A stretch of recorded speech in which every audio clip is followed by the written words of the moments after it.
Welcome to the STEM Pathways with Rohan Sharma podcast, where we dive into the exciting world of science, technology, engineering, and math. In each episode, we share exciting stories, groundbreaking research, and inspiring interviews with experts and enthusiasts who are pushing the boundaries of innovation. Whether you're a student, a professional, or just curious about how the world works, join us as we explore the endless possibilities of STEM. Let's get started. Today, I'll be interviewing Steve Loehr, who holds a bachelor's in industrial engineering from UW-Madison. How are you doing today? I am doing great, Rowan. Thank you very much. And before we jump in too far, I'm going to embarrass you, Rowan. I understand this is your 100th podcast that you're conducting, and I want to do a shout out to you. I know this is meant to interview me, but a shout out to you about the journey you've been on. I think it's really, really commendable. You've been doing this for years. It's a marathon and not a sprint. And to interview 100 people is just an incredible set of experiences that you've made available to people interested in STEM, starting when you were in high school and now into college as well. And it's just an incredible collage out there of interviews. I've learned a lot. I've listened to yours, some of yours, not all of them, as you suggested or requested that we speak. But I highly recommend it just as a shout out.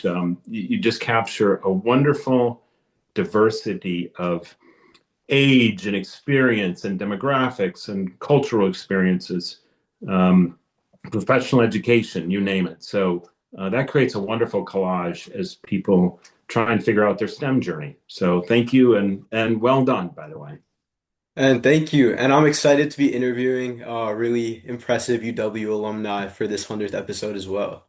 No pressure. But yeah, to get started, I wanted to ask you about what your interests were back in high school and why you chose your major of industrial engineering. So, Rowan, back in the early to mid 80s, when you were in high school, and if you're good at math and science, there wasn't a podcast of 100 different sessions you could listen to learn about where your journey may want to take you. Your high school advisor would say, "You're good at math and science, go into engineering or computer science." And I was good in math and science, so that's where I started my journey in Madison. What I found out very quickly, though, is there was an incredible amount of contemporaries, peers in the engineering program.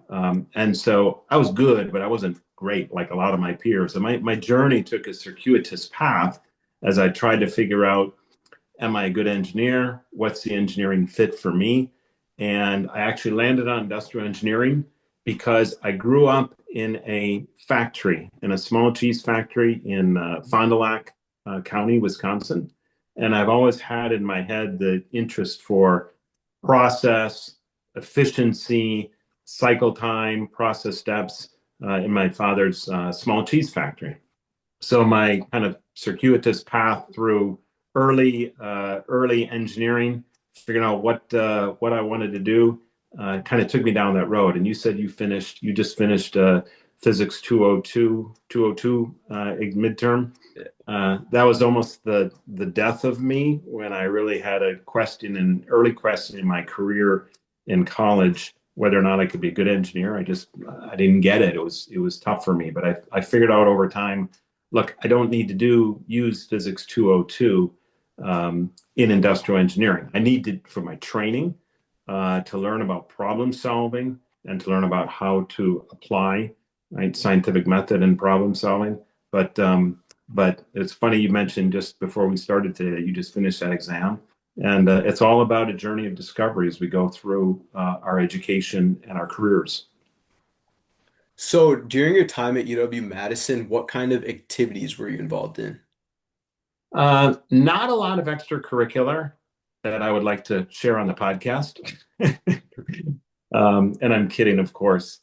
I had to study a lot. I had a roommate who's in industrial engineering, and he had to study about half as much as I did, and he'd get the same or better grades on a test. I had to study a lot to do what I did to get where I got. I finished with a GPA of 3.3 in college. Not afraid to say that. But I had to study a lot, so I didn't have a lot of extra time for activities other than pick up sports kind of thing that I played. And I also got on a journey of the co-op program. So when I was my third semester into school at Madison, I did have a crisis of confidence. I think it was the physics 202 that was really wearing me down, and I ran out of money. And I learned about this thing called the co-op program, where you could take a semester and a summer off, go work for a company to learn about the profession, to learn about the industry, to get experience in business and engineering. It was outstanding. I did my first co-op with IBM. I did two successive internships with IBM. I know it's quite a common thing now, but it was pretty new then. But net, Rowan, back to your question, as I ventured down that path, suddenly my full occupation almost became either I'm working at a co-op and far away from Madison, or I'm back in school trying to kind of keep up the rate and pace of the course load. So Yeah. So, what was your internship like then, and how do you think it compares to internship roles these days? interestingly enough, I think because I do mentor many students, and in my roles through my career in IBM, I would hire interns and college pre-professionals or co-op students. It depends on the significance of the experience that one has coming in. If you're entry coming in, it'll be entry level in industrial engineering. It could be cycle time, lean studies. Those are big ones that are pretty critical, pretty important. Data analytics now, because of the prevalence of tools we can all use for consuming data and coming up with business insights. Projects around that nature, not unlike when I was doing my first co-ops, but of course we didn't have AI, we didn't have analytics tools, whatever the case may be, but definitely, studies around lean, cycle time, process efficiency, you name it, because those things pervade time and space. So, So, after you finished at UW-Madison, what was your first job? so it was with IBM, and it was industrial engineering, manufacturing engineering kind of facility. There was in a printed circuit board manufacturing facility. So think about your raw printed circuit board before componentry is stuffed onto it, and before that, then goes into a computer. And back in the day, so this is late 80s, 1990 timeframe, IBM made all of the componentry, the computer monitors, the hard disks for storage, the tape storage devices, all the printed circuit boards, most of the chips, not all of them that go on the computer boards. And so my first job was doing manufacturing, industrial engineering in a printed circuit board manufacturing facility in upstate New York, actually. And I loved it. I was I loved the business, the nature of the business, the technical projects where I really did apply my engineering experience. Any one of the industrial engineers who's had IE 323 operations research, I loved it. It was something I got into and could apply directly into my role as a new engineer at IBM. So it's all around supporting a new manufacturing operation. So, as we're about to discuss, you've had many different roles at IBM. How long did you have more of these like typical like industrial engineer roles before you shifted more into management? Um, so, and there's I'll share a few perspectives around that, Rowan. So my first 7 years, my first 7 years, I was in engineering because I loved it. That is what I really fell in love with at Madison. Realized I was pretty good at it. I loved industrial engineering. And when I joined IBM, after with my first full-time role, they had a kind of a fast track plan where they bring in engineers and then they want them to go into management of manufacturing operations. Quite typical in a lot of companies, rotation plans like that. And I resisted because for two reasons. Number one, I enjoyed doing the engineering, and first reason. Number two, the second reason was I didn't want to be a manager for the sake of having that title behind my name. I really felt like that that it was something you had to earn through experience, and I was too young. I didn't feel confident enough to be leading people at the time. So I loved it. I did engineering for first 7 years, did it in two different uh, plants from that standpoint. And then finally, someone said to me, a mentor, you get lots of mentors through school, college, and through work. A mentor came up and kind of pulled on my shirt or maybe on my ear and said, Lair, you got to get into management. There's a job open. You're the right person for it. Quit messing around. We need your leadership more than we need your engineering skills at this point in time. And that was it. And from there, it took off through multiple first line team leader or manager roles for a couple years, and then subsequently higher level management roles, second, third line executive management roles from there. So I resisted it because I loved engineering, but I kind of knew in my heart, and I really enjoyed the opportunity. My first management job, when you're an individual performer, I'm doing the work of one, and suddenly I had a team of 15 people or 20 people, and I, even though I'm not doing the work per se, I could help direct or drive the power of 10 or 15 really bright people, which could have a much more impactful outcome on the business than just me. So, So right when you shifted in your first management role, uh, were you happy that you did it, or do you still kind of wish that you were doing what you did before? oh, I was definitely happy that day. It was the right thing for me. Everybody's different, Rowan, and that's, you have to discover yourself along the way. And everyone is different in terms of what is suited for them. And it was indeed suited for me. And other people, as I said, recognized that and said, you would be a good leader, you would be a good manager. Trust me. And again, I think it was a little bit of self-confidence issues. When you're an engineer, you grow up and you're trained to be just a little bit risk averse because you don't want something to fail. You want to have the right answer. And I am, I definitely fall along those lines probably. So I was a little bit risk adverse and didn't have the confidence to say, oh, yeah, I'll just jump in and take that leadership role, no problem.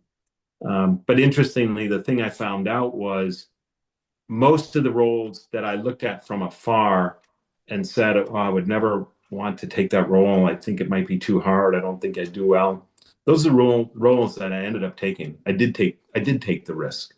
And those are the roles that I not only learned a lot from by taking the risk to change and try something new, but they definitely served me well in my career going forward. And what do I mean by that? Early on in one's career, take as many roles as you can, left and right, and through the firm, whatever that firm is. It could be in services, it could be in manufacturing, research.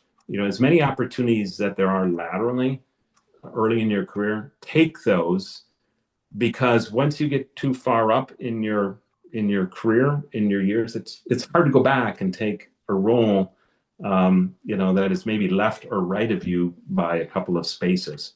But when you learn more about the business end to end, it's going to serve you well as you go through the future. And I do mentor a lot of people. I did through IBM through many years.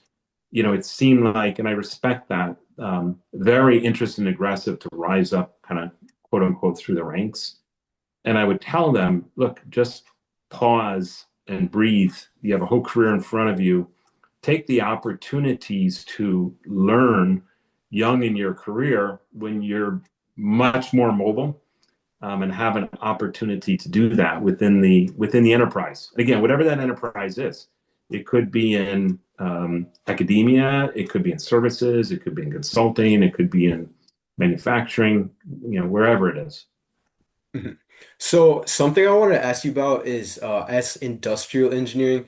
First of all, how did your industrial engineering background help you in management compared to people who had other engineering roles? And then Also, what is industrial engineering as a major? That's one of those majors I know a lot of people my age don't know too much about. Aside from that, it's halfway between business and engineering. So a couple things. First of all, the what was industrial engineering in 1988 when I graduated is now called actually industrial and systems engineering. And it's broadened its focus and its description really by nature of taking a broader systemic view of an entity, a process, an operation, a business, whatever the case may be, industrial and systems engineering. And that does hearken a little bit to your point about maybe touching some of the business side from a more holistic systems perspective. You're not deep tunneled into one area of research or design. I have many friends, colleagues who are in electrical computer engineering, and they're doing deep design work. I mean, incredibly fascinating stuff I could never do. I have so much respect for them. But it is an opportunity to have a little bit more potentially of a business perspective. I really can't comment on how peers in other engineering disciplines fared in management. It's not quite that simple of an answer, and I don't really have any good data points to share. But I will share this, Rowan. What I took away from my engineering education at Madison, first of all, that applies to all of us who are engineers at Madison or anywhere else. And then secondly, your question specifically about industrial engineering, what was helpful for management. First of all, what helps all of us? What are we taking away? What does one take away from any engineering curricula? Number one, it's the ability to take a lot of data and a lot of work and a heavy workload and prioritize it to solve problems. Decide when you're far enough along and close enough and good enough and move on because your workload is so strong, right? You have to prioritize, you have to focus, you have to define good enough and a successful outcome and move on because you have the next assignment, the next project, the next paper due. And that's how it is in business. You're getting hit all day long and you got to move fast. You have to assess a problem, identify what the salient issues are, come up with a conclusion, and move on. So that's really the first takeaway for all of us as engineers and how it applies. The second takeaway for all of us as engineers that we learned at Madison are still learning is for all engineering students, how do you take data, analyze it, come up with some sort of answer, and then articulate it back in a manner that people can understand in order to come to a conclusion or decision.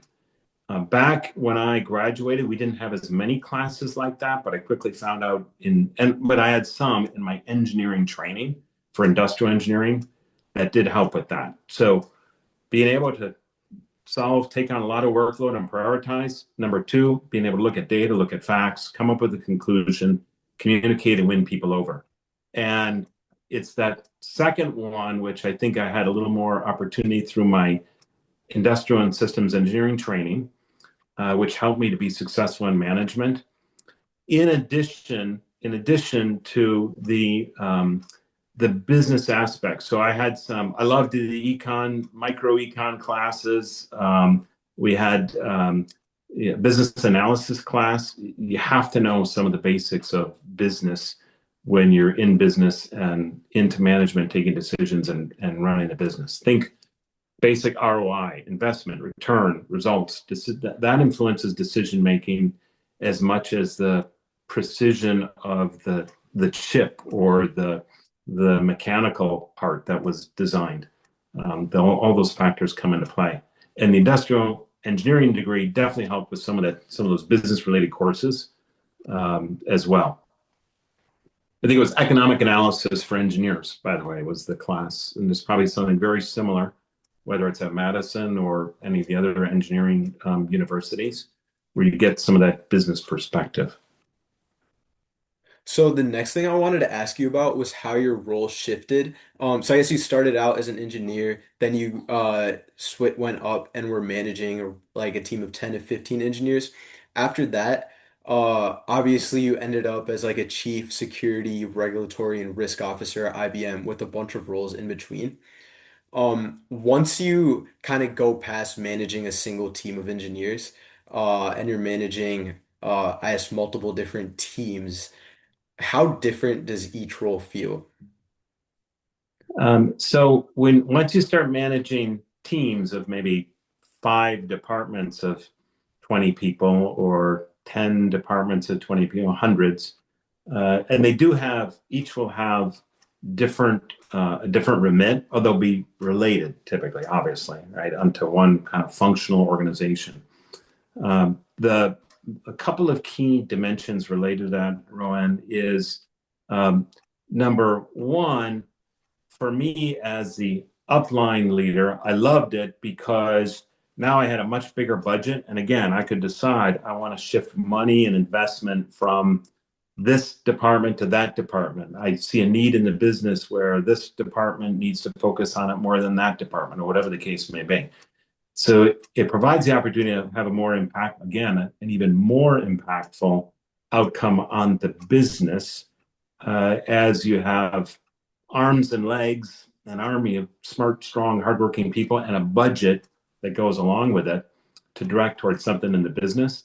But the other thing that's important and what makes a difference is leadership. So those 5 departments or 10 departments, selecting the right leaders. Sometimes you have the hand you're dealt with when you come into the role and they're all in place. Some rotate out. Sometimes you have to encourage some to take a different job if it's not a right fit. And suddenly you realize quickly there's an even bigger dynamic around managing a strong, high performing team. I'll use a sports analogy. Sometimes you hear about sports coaches or managers, and they have all these star players. Well, when you're an upline leader and you have 10 managers, they're all pretty good, right? The men and women who are in those roles, they wouldn't have gotten to those roles. So how do you make a set of star players work together well? Because they're very driven, they're very focused, and that does take a lot of coaching, savvy, team building, and the need to have diversity on the team and welcome different opinions, to be open to not having and selecting people who are in your own likeness, but welcoming different opinions so that you can all learn together. And I think that's just a really important point as you go upward through management and into executive management, and then realizing, okay, that my goal is to help them be successful, and everybody wins. So once you're in your most senior role as an executive, how much did you like that role compared to some of the earlier roles that you held at IBM, and what was that like? It was even better. Every role got better from that standpoint. As a matter of fact, I retired after 35 years at IBM and Kyndryl, which was a company we spun off as part of IBM, 100,000 people, two big entities. My whole career was there. And as I moved through successive management and then executive management ranks, uh, I enjoyed them even more. But here's one thing that I learned as I moved through those roles. The higher up that one gets in business, particularly as an executive, you realize quickly that it's in your responsibility to deliver to 3 key stakeholders in the business. 3. Number 1 is your people, of course. Number 2 is your customers. And number 3 is the shareholders, if you're in a publicly traded enterprise. And so anyone who's in a Fortune 500 or 100 or Fortune 50 firm, as you get to be a senior leader, senior executive, you have your personal business performance objectives tied to those 3 dimensions. And the decisions that you take are need to be guided and grounded in serving your people and serving your customers and serving the shareholders. And that creates a balanced lens through which leaders look. And sometimes, down deep in the organization, people may not realize why certain decisions may have been taken. I realized looking back when I was, entry level role, and I look and hear some decision being taken by one of the senior leaders, and I'd say, "Why did you do that? What's the basis?" And I realize, everyone's trying to do their best, and they're managing those three stakeholders typically in the decisions that they're making. And so you asked, did I like that? Yes, I like that even more. It just made it even tougher, but that's okay. It kept me on edge. Like I said, I worked 35 years at IBM, and my last 10 years, I don't think I ever woke up with an alarm. I woke up on edge, excited, energized, feeling behind the eight ball already from the time my alarm went off. And those are the things that keep you going. So earlier you mentioned how important it is to be able to convey your ideas to convince people whether they should or shouldn't make some business decision. So as you moved up in IBM, uh, and the higher up you were, as you're looking at abstractions of abstractions of abstractions of like the actual engineering work happening down at the bottom, what do you think it's like, or what do you think people should be doing to get better at showing others what their work means, even as you have to go up through levels of management and kind of abstract it? And Ron, I'll just ask for a little clarification. Do you mean if I'm, entry level, 5-year engineering person, how do I get my work viewed, or how do I? Yes, yes. So if you're like an entry level engineer, how should you display your work to management? Mhm, Or if you're mhm. in like a lower management position, how should you then display your team's work? So typically, everything you're going to be doing first of all is part of a team. There's really no one single person in most enterprises. Now, you could be in a smaller 75-person company where you are the team, but if you're in a larger enterprise, it's going to be a function of some of the team's results and work and output. And I am a big believer generally that one's work speaks for itself. But I will say this: sometimes you do need to do a little bit of advertisement of yourself and your team to get some of the word out there. Take advantage of opportunities to take a risk and take on a new project. Maybe that's on the fringes of what you or your team is delivering, like the hard stuff that nobody wants. And that gets recognition quick because someone says, wow, here's this thing nobody wanted. Rowan and team picked it up, and look what they did with it. They didn't hit a home run, to use a baseball analogy, but they took this hot mess of stuff and came up with some insights. And so when there's an opportunity to move the needle more in the business versus maybe just some incremental, strong, well done, and incremental deliverable, those create opportunities to get the word up a bit from that standpoint. So look for those opportunities. It gets back to the right balance between taking risks and taking good risks and not being risk averse. Back to our discussion about engineering training, and taking on some of those challenges, even if you might fail. Okay, even if you might fail. Mhm. So I'm looking at your LinkedIn right now, and I was wondering, what do you do as a member of the board of advisors for all of these companies? So they're varied and they're different roles. So for a good 12, 13 years at Madison for the business school, the Granger Center for Supply Chain Management, I was on the executive advisory board there, and I'm just rolling off now after 12, 13 years on that board because a good chunk of my career was in supply chain, running factories in different places around the globe, running supply chains around the globe, and then ultimately getting into the services side of the business, the supply chain of people to run companies' IT for them.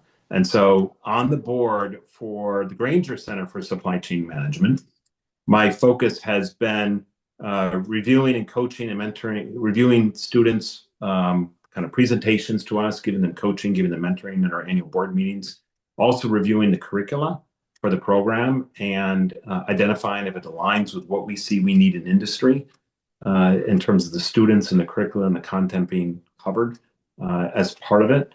And then providing opportunities, hiring students for internships, co-ops, full-time. Also for the Department of Industrial and Systems Engineering, I'm on the executive advisory board as well, and quite similar kind of focus, basically bringing the business insight and needs to the students and to the faculty to help them, whether it's mentoring, advice on curricula. I was just back in Madison 2 weeks ago. I did a panel with some of the students and also met with Xiu Zhao, who's the head of the Department for Industrial and Systems Engineering, to talk about course content and faculty hiring, share some perspectives about business and where we see as continuing needs. And then on the separately, I'm an advisor and a investor, an angel investor for a startup technology company, which is really focused on using technology for strong, professional, curated networking opportunities for companies and people within companies. And it's much different than, like Facebook groups and things like that. Very professionally oriented from that standpoint. And so I love it because I'm bringing a business perspective. We're hiring teams around the world for our development team, and I can give perspectives on that because I've managed teams globally as well. So again, it caters to my interests for supply chain, for industrial and systems engineering, and for startup technology for enablement of people and teams. So now that we've kind of talked about your career, I wanted to ask about some advice you'd have for people earlier in their career. So something I saw that you said online was that, and that you kind of mentioned earlier, is how people should be shifting laterally earlier in their career, and how being exposed to a bunch of different things is a lot more important than just trying to climb the ranks in management. How do you think people should actually be doing this once they do get a job? I know that you were obviously in a very big company and you were able to do many different roles within IBM. Do you think people should kind of aim to go into a big company like this where they can move around a lot? And do you think that it's easy to move around a lot within a big company these days? So let me answer with the non-big company question, which you didn't ask first. It's probably easier in a smaller company because one can become have opportunities to do a lot of different things when you don't have as many kind of specialized big departments or entities. So that can be a great opportunity as well to get that learning about different parts of the process end to end, and whatever that process is for, again, a service, a product, a research deliverable. So small company, I think it's easy. In bigger companies, which are more work segmented and siloed with teams creating bigger entities, the advice you captured the advice well, which is go for those opportunities early in your career. I call it left and right, laterally, versus trying to always increment up in band or level or responsibility. Get those entry level opportunities early, and the best way to do it is, number one, talk to your team leader or manager about your interest in actually pursuing some of those kinds of opportunities. Number two, sometimes you're working on projects and you'll see a group left or right and as part of a process that's not in your function area of expertise where they need some help, and you volunteer to help out. And it may be over and above your day job. Of course, you make sure it's okay with your management team, but you learn from that, and that may create an opportunity to go work in one of those areas for a role for whatever, a year and 18 months kind of thing.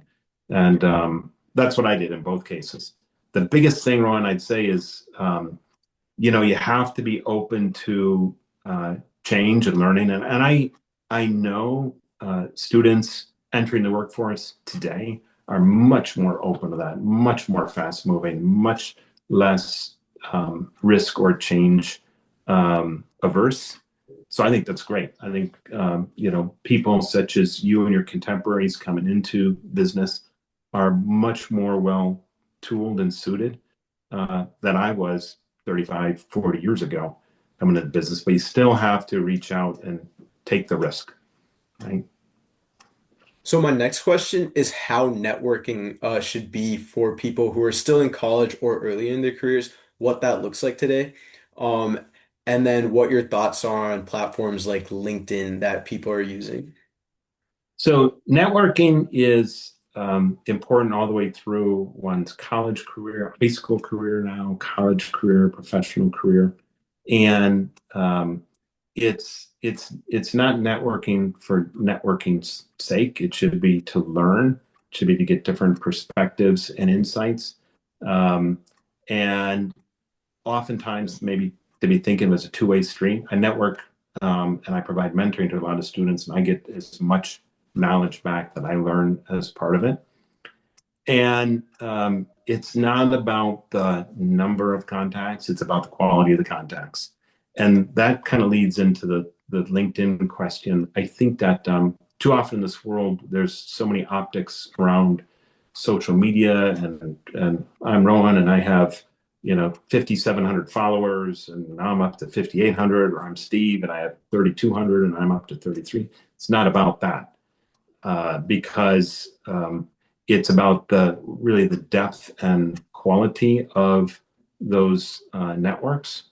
And sometimes you're going to lean on them in the strangest times down the road, even if you haven't kept them vital and active, because you can't spend your whole time in that world networking. But there are points in time where you have a selective, pick a number, 5, 6, that you're going to keep active and deep and rich and engaged with. And then may move to a different 5 or 6 a couple of years from now, which is just fine. But if you ever have to come back to the first 5 or 6, you will have cultivated that sufficiently where you want to lean on them, ask them a question, get some advice, ask for a job. You're going to know them and know them well. And I think that is a little bit of the issue these days with LinkedIn. It's become a very broad platform. It's become a little more social than having kind of the rich kind of learning and connection focus. There's nothing wrong with it. It's a great source. That's how I meet and connect with a lot of people from that standpoint. But again, I'll go back to it's kind of the richness of the connections. And look, there is great AI because now with places like LinkedIn, I connect with Rowan, and all of a sudden we realize we have a mutual connection, and that may help with solving a problem, addressing a question, uh, positioning you for a role. Because I realize, we both know somebody, and I may be able to recommend, you to that person. So pros and cons. Think about richness and quality versus quantity. And my last point is like anything online. I used to think that the veracity of the data in LinkedIn was consummate, complete, perfect. It's not. I've learned over time too that there's sometimes not truth in advertising on some of the things in LinkedIn. So, but you can only really know that or vet that if you're really close to maybe the person, or develop some insight about a business or whatever else is reflected on LinkedIn. So no big surprise there. It's like anything else, treat with caution a little bit, invest in richness of discussions for insights, and realize those will move over time. And don't be afraid to let them go. Let some go as you go on to the next ones. So another question about LinkedIn, I guess other similar platforms, is how do you use them to learn information that you think is actually beneficial to your career and also not waste of time or a Extraneous. distraction? Sure. So it probably goes back to I really subscribe to a select set of followers. I'll get notifications lots, from different people I don't know, and I won't accept every connection. There's no point if people are reaching out to me, and many do, and I don't know them. I don't accept them because if there's no need tied to what I'm doing, I don't need to be following that person or taking time or distracted from it. In terms of businesses or entities, I've selected and subscribed to really a select few, the ones I want and need to learn from. And sometimes I drop some over time, and then maybe I add one or two. And again, I think that's the message. We all need to curate our source of knowledge too. So, as an example, beyond LinkedIn, um, I happen to like the Wall Street Journal. I've read it for years. Maybe it goes back to that business side of the industrial and systems engineering. But I subscribe to a handful of journals, which are daily feeds that I trust, if you will, that I think generally the data is it's pretty much fact data. Cybersecurity journal, risk and compliance journal, supply chain journal, AI and innovation journal, as an example. And so I don't read through all those, but it's basically a feed of all business related things that I'm interested in that I will, scan through and select and pick some and move on from that standpoint. Like my engineering training, I can't get through it all. You got to pick what's important, decide what's helpful to you, what you're trying to achieve for the day, and let the rest go. So you've already answered this a few times already, probably. But for my final question, I wanted to ask if you had one piece of advice for someone who's still in high school or college wanting to follow a similar career path as you. It's a big question, Rohan. Yeah. I guess explore various opportunities while you're young in your career or your professional journey. Number one. Number two, um, trust your instincts, but also get advice from people. And I'm not talking just mom and dad, okay? Friends or professionals, a neighbor or whatever, because people see you and they know you from through different lenses. And you can take the summation of some of their inputs and decide what is this collage of these individual inputs that becomes Steve or becomes Rohan that might guide me where I want to go. So, um, you know, get mentors and get inputs. No one is infallible. So you take their input for what it's worth and process it. But go on the journey of taking up opportunities while you're young, taking some risks while you're young, to learn and help learn along the way. And then you'll settle in. And once you settle in and find it and realize it's the thing you're good at, you will accelerate as long as you apply yourself and stay focused. So, All right, then. Thank you for joining me on the podcast today. Ron, it's been wonderful. Look, I'm going to do it one more time in case people missed it. Okay, right there, number 100. I want to thank you for all that you do in support of learning, in support of STEM journey, in support of providing a forum for people to kind of find their way and learn from others as well. So thanks so much for everything you do as well.